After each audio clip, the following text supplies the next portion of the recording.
Welcome to Season 2, Episode 2 of the Brock at the Buzzer podcast. We're obviously going to talk about the Buffalo Bills.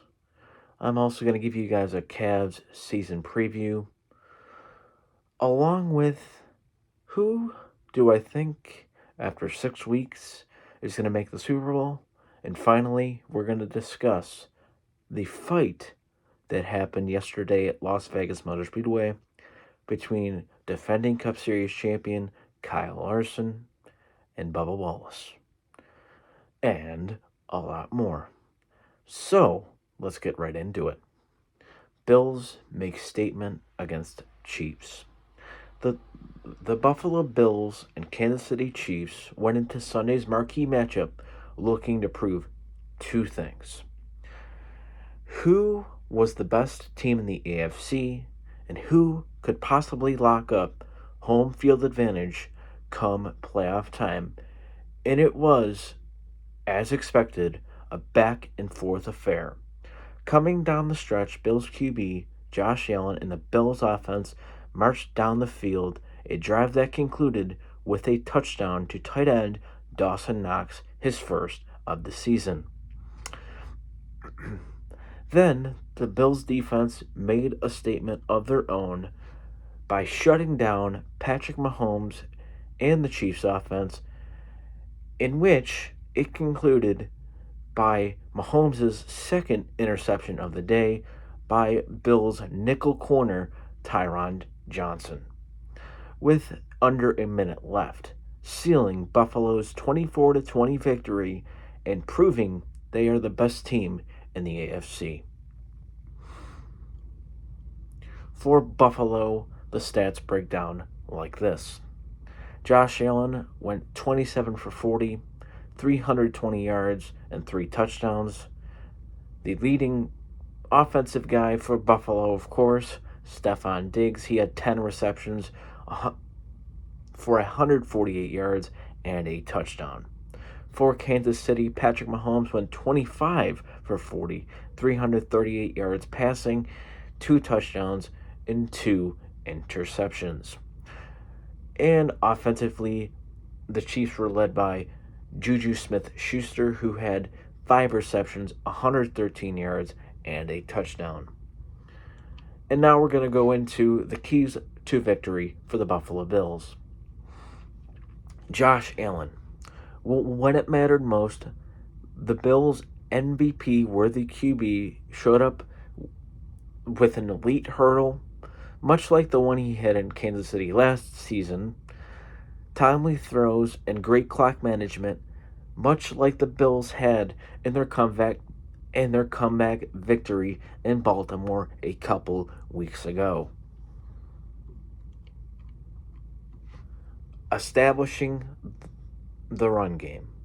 Even though Bills running back Devin Singletary's stats won't pop off the page, 17 attempts for only 85 yards, going into the game, this was clearly the game plan from the opening kickoff, because Bills offensive coordinator Ken Dorsey knew that it would open the passing game for Allen late, and that's exactly what happened. Von Miller. Miller's play this season has been remarkable for Buffalo, and yesterday it continued with multiple QB pressures and 2 key sacks at important times in yesterday's game. And finally, the Bills' secondary. Even though this part of the Bills' defense has been banged up all season long, they continue to make plays, regardless who's in, who's out.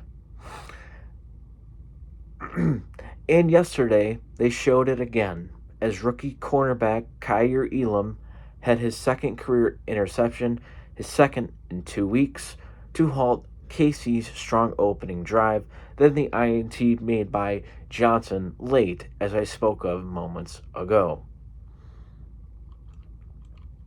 The Eagles and Bills are on a collision course to meet on Super Bowl Sunday. Both teams are are off two impressive starts, 6-0 for the Eagles and 5-1 for the Bills, respectively. And there are a lot of comparisons between both squads, as they both got massive wins yesterday. The Bills over the Chiefs, and the Eagles over the Cowboys for the Philadelphia Eagles. The similarities. Both teams' QBs, Josh Allen and Jalen Hurts, are playing at MVP levels. Both have elite wide receivers, or two elite wide receivers, in Stephon Diggs and Gabe Davis for Buffalo, and A.J. Brown and Devontae Smith for Philadelphia. Both have very effective defenses, but with all that said, I think the Bills still have the edge due to the amount of depth the Bills have up and down their roster. And now for the second major category in this episode, Cavs season preview. With opening night less than 48 hours away as of the recording of this video, it's time to take a deep dive into the Cleveland Cavaliers. Things we learned this preseason. Don't take the 1-3 record as a concern. Take it with a grain of salt. Moving on. The Garland-Mitchell pairing works. Both had spectacular expedition seasons, averaging a combined 34.3 points and 11.4 assists per game. It also seen both have improved defensively, which was a major concern of the Cavs fans once the trade was made on September 3rd. The Cavs have enough wing depth. All three Cavs wings that saw major minutes, Karis LeVert, Isaac Okoro, and Jetty Osman, all seem to fit their roles beautifully alongside Mitchell and Garland. And both LeVert and Okoro can be trusted defensively, while Osman found his three-point stroke, which he was missing at points in last season. The bench depth will be elite. This Cavs bench will be a major strength once fully healthy, because the Cavs can play big, small, or even in between. And the Cavs did not have their full roster for the entire preseason, as Evan Mobley, Kevin Love, Dean Wade, Ricky Rubio, and Dylan Windler all missed time due to injury. Furthermore, I would expect Mobley, Love, and Wade to all play tomorrow. This was meant to be recorded on Tuesday, but I changed my mind at the very last minute, so pardon that. I would expect all of those guys to play again, Mobley, Love, and Wade, Wednesday in the season opener against the Toronto Raptors. And my predictions, without bias, this is what I really believe after watching this team play in the preseason and once they get healthy and so on and so forth. Because they haven't been 100% whole yet and probably won't be until mid-December, early January, once Ricky Rubio does in fact return from his ACL tear. The Cavs will avoid the play-in tournament and will be the 5th seed in a stacked Eastern Conference with a record of 50-32. Yes, the Eastern Conference is that good. And yes, the teams will be that close all season long. And who are those other 4 teams that I speak of? The Boston Celtics, the Philadelphia 76ers, the Brooklyn Nets, and the Milwaukee Bucks. How many All-Stars will the Cavs have this season? I say three. The three obvious ones: Darius Garland, Donovan Mitchell, and Evan Mobley. Moving on. The Cavs' most improved player. This may take you by surprise, but if you've been watching Cavs preseason basketball, you should know who I'm picking here. It is Isaac Okoro, who will find his three-point shooting, which he has found, which is a great sign for the Cavs moving forward, and will continue his strong defensive play that he has shown in his first 2 seasons in the NBA. The Cavs' MVP, Darius Garland. Garland will make yet another leap, not necessarily in his offense, but his defense is where you will see the biggest leap.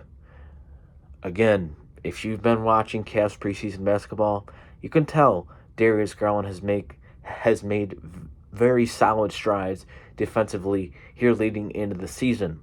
And that will hopefully and should result in Garland making his first All-NBA team selection.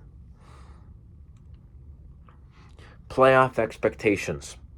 The Cavs, if fully healthy, that includes Ricky Rubio, will make it past the first round, but will not make it further as they continue to build towards an NBA championship in the coming years.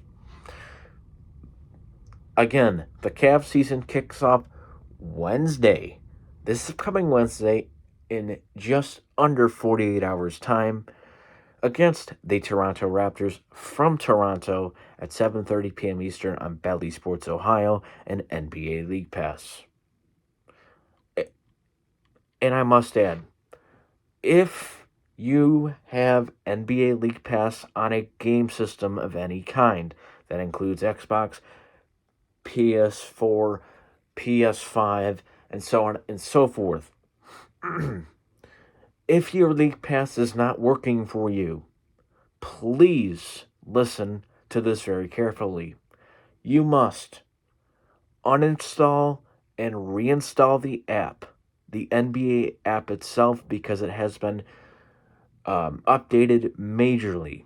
So much so I had to do the same thing, and now my League Pass works fine other than Wi-Fi connection that is clearly on my end that I have to fix.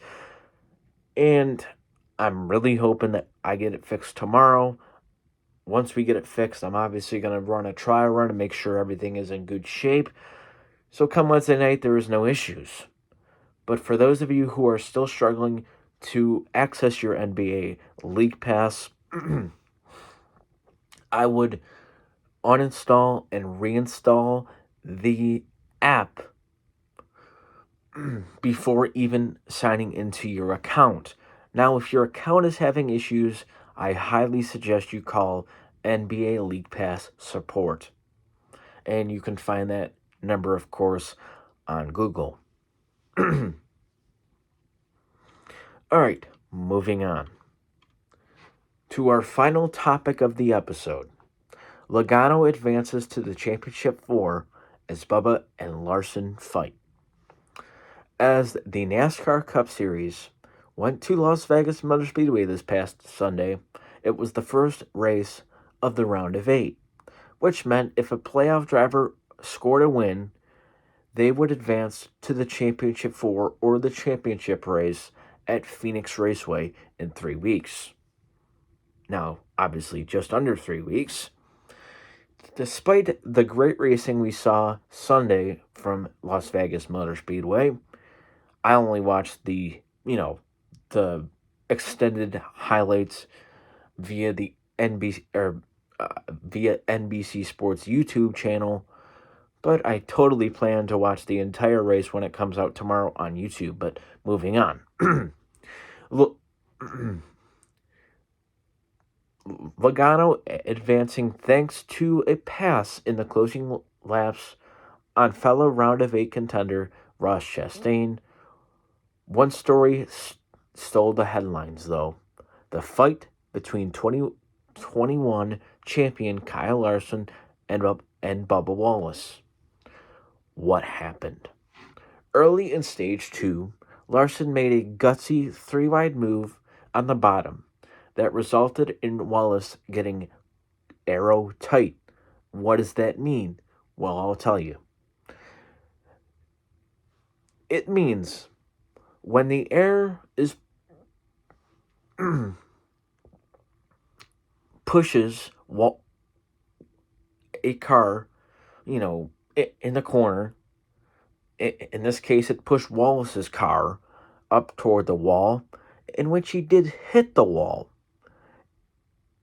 and would have been able to continue, but he decided to retaliate against the reigning champion, right-rearing him into the wall, driver's side first, which resulted both cars being totaled and collecting round of 8 contender and last week's winner, Christopher Bell, ending his day as well.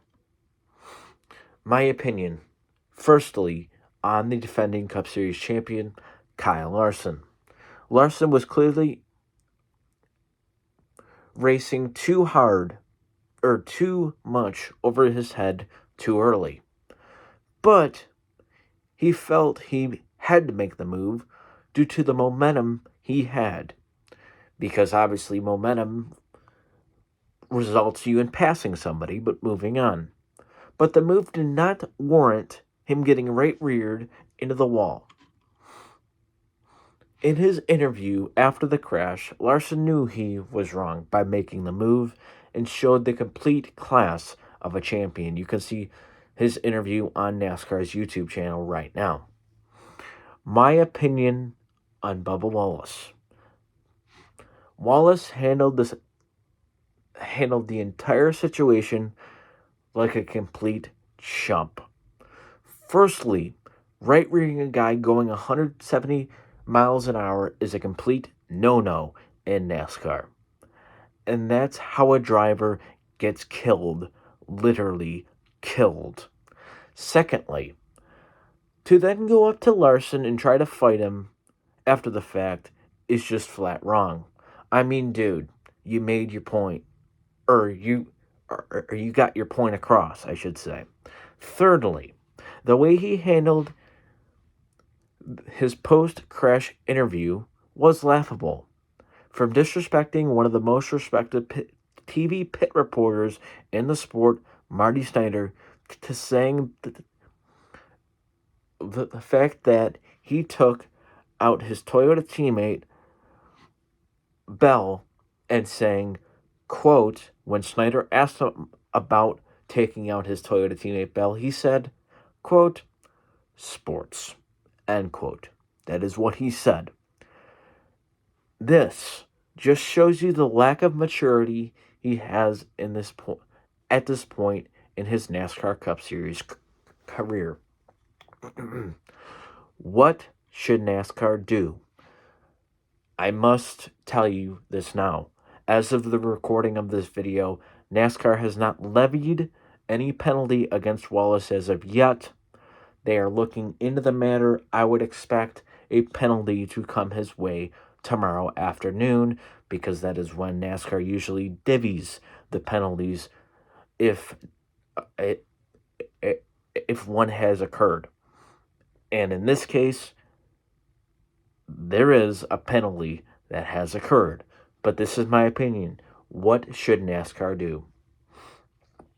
NASCAR should stomp their foot down, suspend him for the next 2 weeks, an $80,000 fine, and a massive points penalty. Due to the fact it is proven, not only because you're at NASCAR's top level and you should be, mature enough to handle your anger in a more adult-like way, Bubba, but this is also why. Due to the fact that these cars are more dangerous, especially when it comes to head injuries. I mean, Wallace's teammate Kurt Busch just retired from full-time NASCAR competition this past weekend due to concussion-like symptoms, for Christ's sake. And my message to Bubba Wallace is this. I thought you were better than this, man. What you did on Sunday, or yesterday, as this video was being recorded, was pathetic. A Cup driver should not do that ever to anybody, regardless of the situation. First, you right-rear the guy, as I explained. Then you try to go fight him for what, I don't know, because you got your damn point across, Bubba.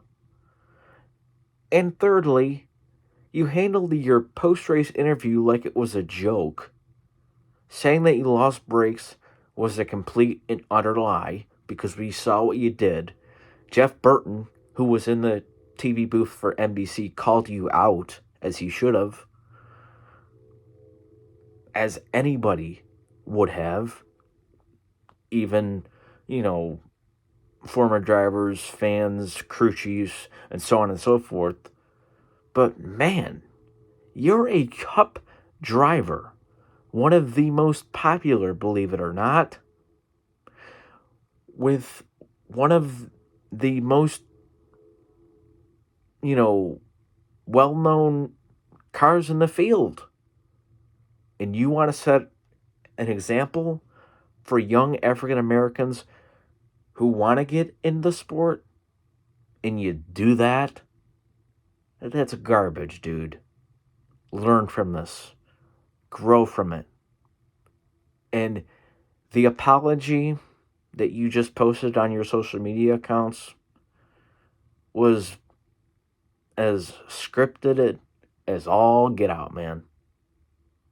It was just blah. Show it.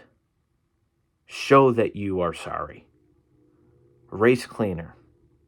Use your head. Because damn, man, that is not how a Cup driver races at all.